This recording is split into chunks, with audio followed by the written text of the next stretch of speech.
discover that every day is a day of thanksgiving. And you know what? When the Lord has done something for you, well, Mama used to tell me when anybody does anything for you, you ought to just turn and pause and reach out and say, thank you. Because you know what? Nobody has to do anything for you. Yeah. You're not just too good. It's not because you got a degree or your name is on the wall. But thank God for his grace and his mercy today that we stand. And I'm standing to say today, thank you. I never shall forget what the Lord has done in my life. How many of y'all keep a prayer journal? Will you write down what the Lord has done so that every now and then, when you get stuck between a rock and a hard place, and every now and then when you have to go through something, that you can pull up your prayer journal and see how God has answered your prayers. I wish I had somebody over here. I know we don't journal like we used to. Let's just say you use your iPhone and you told Siri, hey, record this today. That the Lord opened the door for me. That the Lord made a way for me. That the Lord delivered me out of my lion's den. That the Lord took me out of the fiery furnace. The Lord has been good to me. I never shall forget what the Lord has done for me.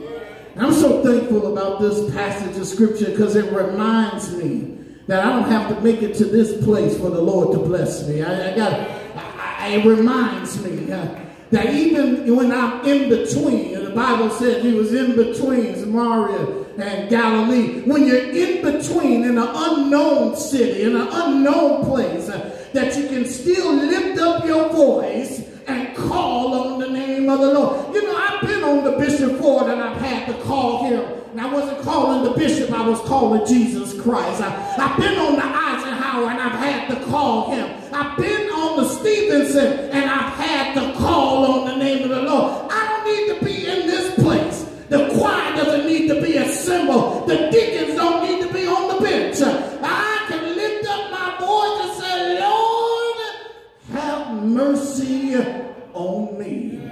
And I wish I had one or two folks to help me out today to tell me you had to call him and you weren't in this place, but you were far off.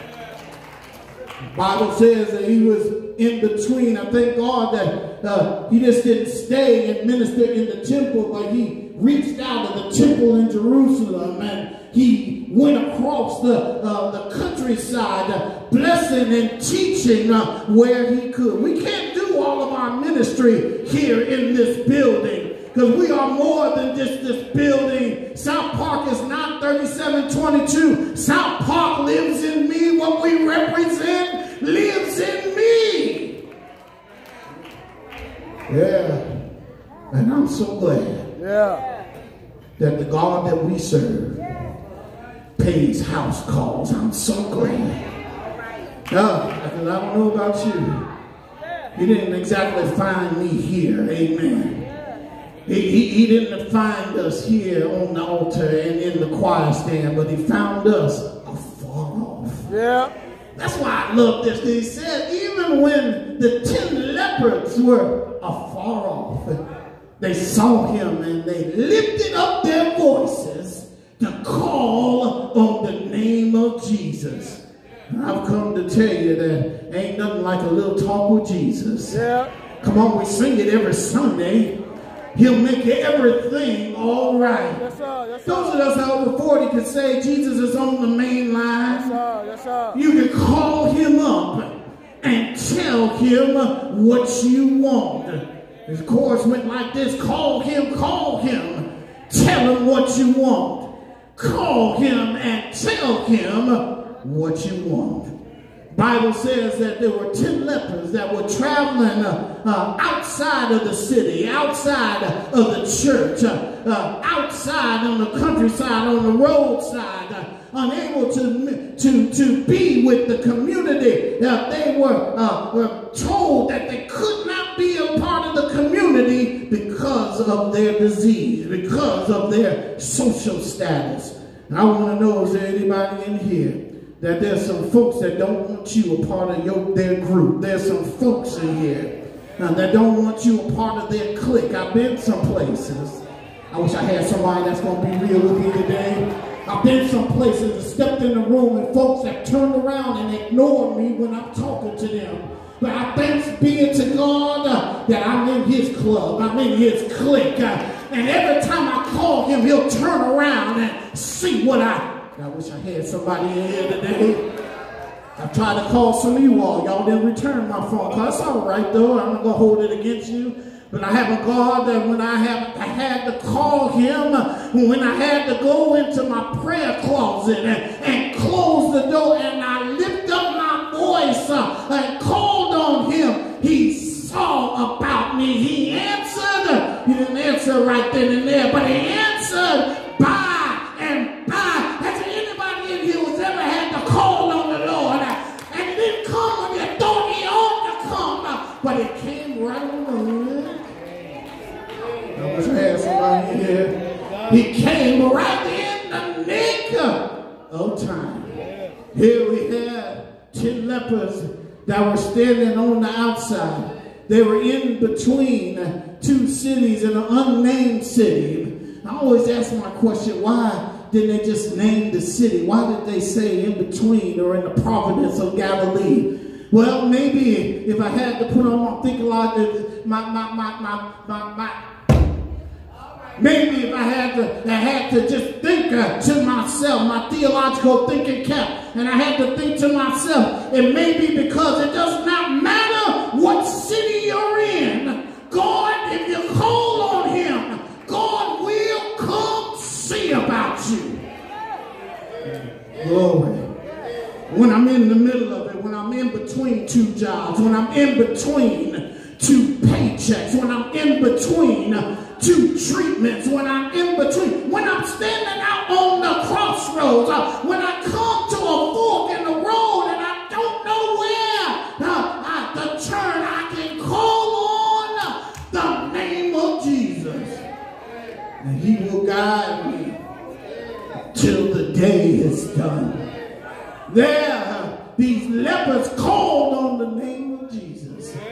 And you know what? He'll hear your faintest cry. Even when you don't know what to say, you can just say Jesus. They said Jesus. That's right, that's right. Listen, they made a distinction. It's not Jesus, it's not Jose over here. It's not. They said Jesus, Master. That means that he is the God and the King of Kings and the Lord of Lords. They didn't call on Buddha. They didn't call on the bishop. They didn't call on the mayor or the president. They called on Jesus, Master. There, they called on him. And he heard their faintest cry. Because you got to understand, they weren't right next to them. They were still afar off. I want to know that there's some folks that are far off this morning. There's some folks that ever been afar off. You didn't know him. You didn't have the relationship that you should have had. You didn't know how to call him. You didn't know how to reach him. They were far off, but they just called on the name of Jesus. And he heard their faintest cry. They lifted up their voices. You know what? If you're under enough pain, you won't be ashamed to lift up your voice. I wish I had some forces running in here, Jesus. But if you're under enough pain, I wish I had some folks that have been under some pain. If you're up against it, I wish I had somebody in here that could say, I had to call out of and I didn't really care who was standing around me. I didn't care who had an opinion. I just called and said, Lord, have mercy on me. Listen to this. Jesus, Master. It's interesting to note here in verse 13 that they said, Jesus, Master, have mercy on me. That's interesting to me because they didn't say heal me. They didn't say cure me. But they said have mercy on me. The very fact that they said mercy sort of leads me to believe that maybe they weren't worthy of being cured of this thing. I want to be realistic with somebody in here. Sometimes I'm just not worthy for his mercy. I'm just not, maybe sometimes I feel like sometimes I cause the problem, and sometimes I cause the confusion, and sometimes I made a wrong decision, but yet and still when I call him, he don't care anything about that. He will come and have mercy. Oh, I didn't get too many amens on that. Come on, Rev. Yeah. Let me leave that. Let me turn the page here and move on. But sometimes you wrong too. Yeah. Come on, Rev. But you had somebody. Come on, Rev. Sometimes you said the wrong thing too. Yes, sir. Yes, sir. Are we gonna be real here in South Park today? Yeah. Sometimes, I know you wish you would have been able to take that thing back, but you can't take it back. You said the wrong thing. You got angry at somebody. You talked about somebody today. I know I won't get too many amens. Here in the temple today. But you've been wrong too. But regardless of what you've done, he still loves you.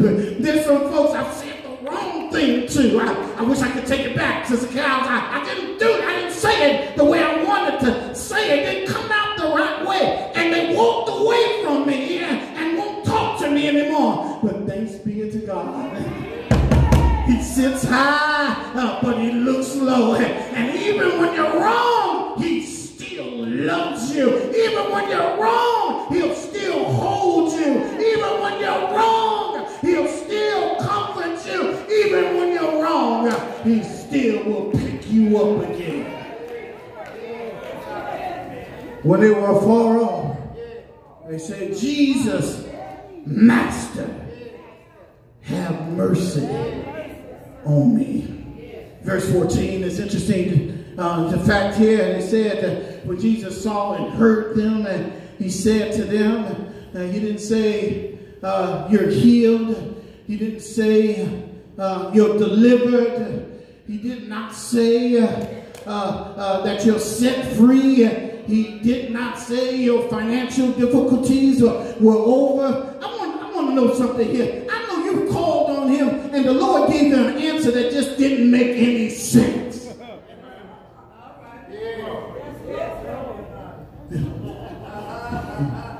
Here, Jesus, in response of the 10 leopards calling and saying, Lord, have mercy. In the response, Jesus said, go show yourselves to the priest. I wish I had a Bible reader in here today. Listen, Lord, I'm in so much pain. I'm in so much distress. I don't know which way to turn. Lord, have mercy on me. The Lord said, go show yourselves to the priest.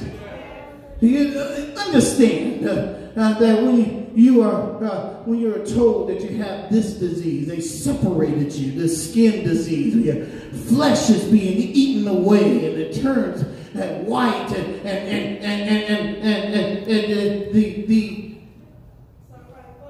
amen.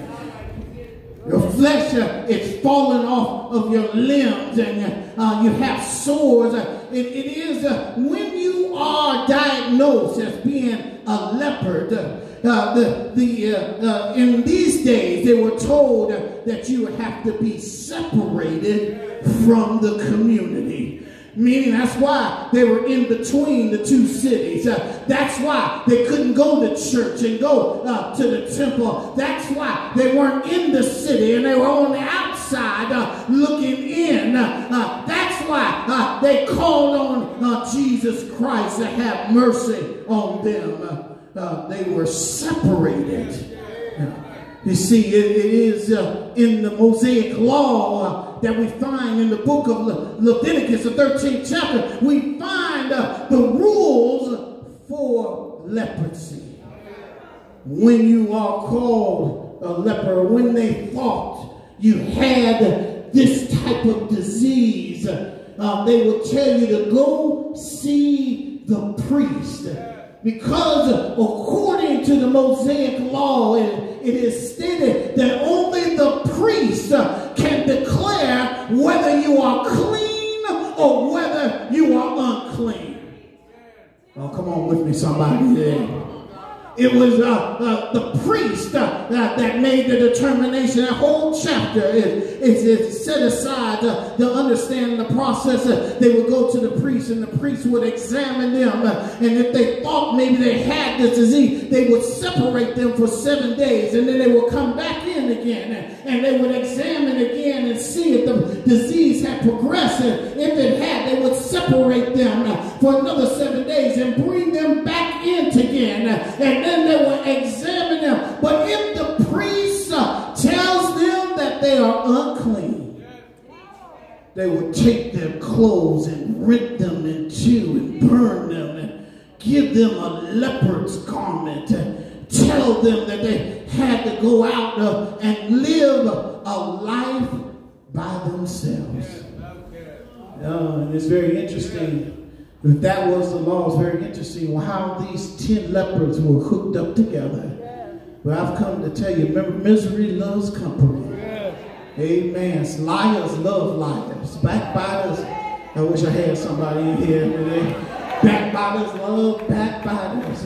Folks that like confusion attract folks that like confusion. You got to ask yourself something. If you're attracting a whole bunch of liars, you got to ask yourself, am I a liar?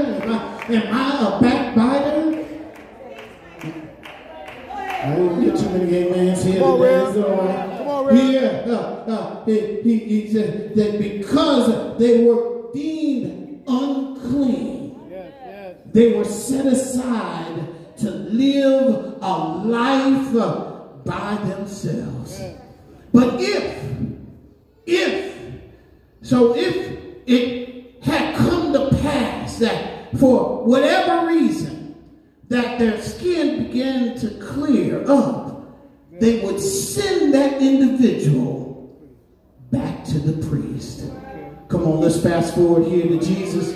Lord Jesus, Master, have mercy on me. And although in this context it doesn't make sense, but if you put the Old Testament context in here with the Mosaic law, you would understand that when he said, go show yourself to the priest, that something was about to happen. Sometimes the Lord will tell you to go when it does not make sense.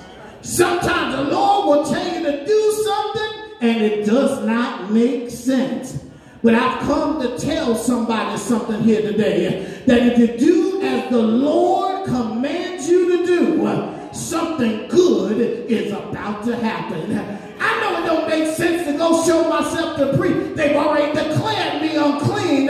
But because the Lord told me to go, I will go. Because the Lord told me to do, I will do. Because the Lord told me to open my mouth, I will open my mouth. There, Jesus said, go show yourselves unto the priest.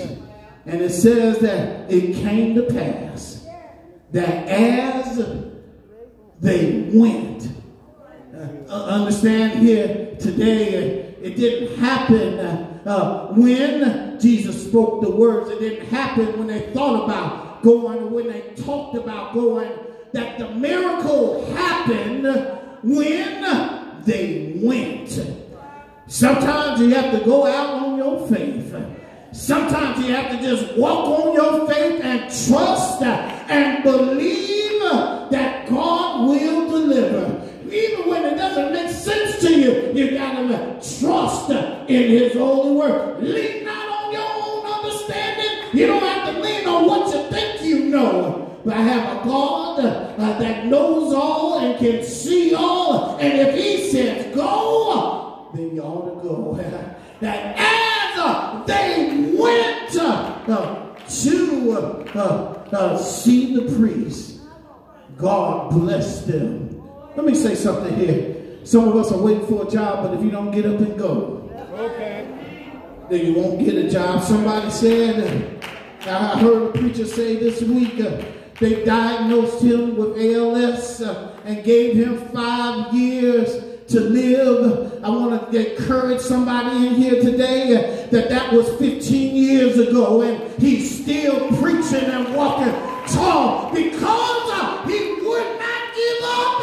And the Lord said, go forth, and he decided that he'll go forward.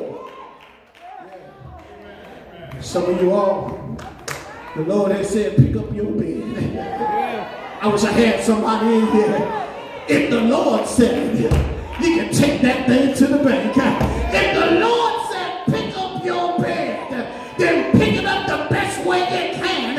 If you got to ask somebody to help you pick it up, pick that thing up and try to walk away. Because if the Lord said, I believe it. I've come to tell you. Cancer is not a death sentence. ALS is not a death sentence. But because you're on the Lord's side, and if he said live, you ought to get to living. Stop sitting in the corner and dying and get up and live. I hear somebody in here today just because of what somebody else had to say.